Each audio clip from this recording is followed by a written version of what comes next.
नमस्कार, मी पंजाब डक। आज राज्यातल्या सर्व शेतकऱ्यांसाठी सर्वप्रथम आनंदाची बातमी। राज्यात 7 तारखेपासून म्हणजे 7 नोव्हेंबर पासून राज्यातला पाऊस रजेवर जाणार आहे, कायमचा निघून जाणार आहे, विड्रॉल होणार आहे, म्हणून हा अंदाज सर्व शेतकऱ्यांनी लक्षात दरम्यान राज्यामध्ये काही जिल्ह्यामध्ये संपला म्हणून हे जाहीर होणार आहे। विखुरलेल्या स्वरूपाचा भाग बदलत पाऊस पडणार आहे, सांगायचं झालं नाही 7 तारखेला अंदाज राज्यात। मग तो पाऊस विखुरलेला कसा पडणार आहे, कोणत्या जिल्ह्यात 8 ला सांगायचं आणखी वाढत जाणार आहे, 9 पासून आणखी खूप वाढत जाणार आहे, 10 जिल्हा झाला, नांदेड जिल्हा झाला, परभणी जिल्हा झाला, घालावं लागते अशी लातूर जिल्हा झालं, धाराशिव जिल्हा झालं, बीड जिल्हा झालं, अहिल्यानगर झालं, जालना जिल्हा झालं, ह्या त्याच्यानंतर सोलापूर जिल्हा, सांगली, सातारा ह्या पट्ट्यामध्ये ह्या 3 दिवसामध्ये विखुरलेल्या स्वरूपाचा पाऊस पडणार आहे। खूप काही मोठा पडणार नाही, म्हणून हा अंदाज सर्व शेतकऱ्यांनी लक्षात घ्यायचा। मग राज्यामध्ये थंडी कशी सुरू होणार आहे, तर सर्वप्रथम सांगू इच्छितो राज्यात थंडी एकदम सगळीकडे येत नसते, पण कशी सुरुवात होते राज्यात आपल्या महाराष्ट्राकडे उत्तरेकडून थंडीला सुरुवात होते।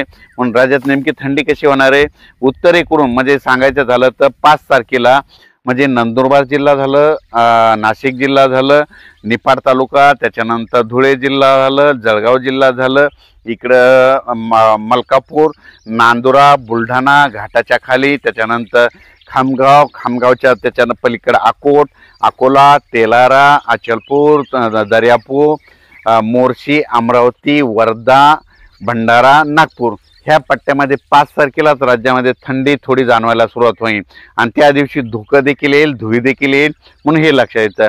त्याच्यानंतर 6 तारखेला ती थंडी काय होणार आहे, परत पुढे सरकणार आहे। मग ती पुढे कुठं येणार आहे, मग इकडून सुरुवात करू आपण संगमनेर तालुका, आंबेगाव तालुका, जुन्नर, त्याच्यानंतर अहिल्यानगर, संभाजीनगर, त्याच्यानंतर बीड जिल्हा, त्याच्यानंतर परभणी जिल्हा, त्याच्यानंतर जालना जिल्हा, त्याच्यानंतर हिंगोली, वाशिम आणि यवतमाळ 6 तारखेला ह्या पट्ट्यामध्ये थंडी जाणवणार।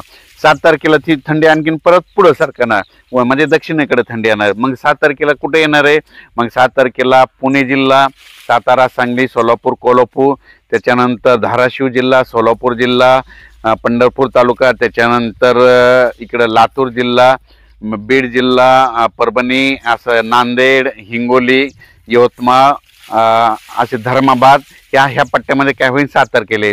परत ती 8 तारखेला थंडी काय होणार आहे, तेलंगणाकडे जाणार, तेलंगणा कर्नाटककडे जाणार आहे। त्याच्यानंतर 9 तारखेला संपूर्ण तेलंगणातून आंध्र प्रदेश आणि कर्नाटक ह्या तिन्ही राज्यामध्ये तिकडे देखील थंडी होईल आणि 4 मध्ये 9 तारखेला बरेच म्हणजे जवळपास केरळपर्यंत ती थंडी जाणार आहे, म्हणून हा अंदाज लक्षात यायचा।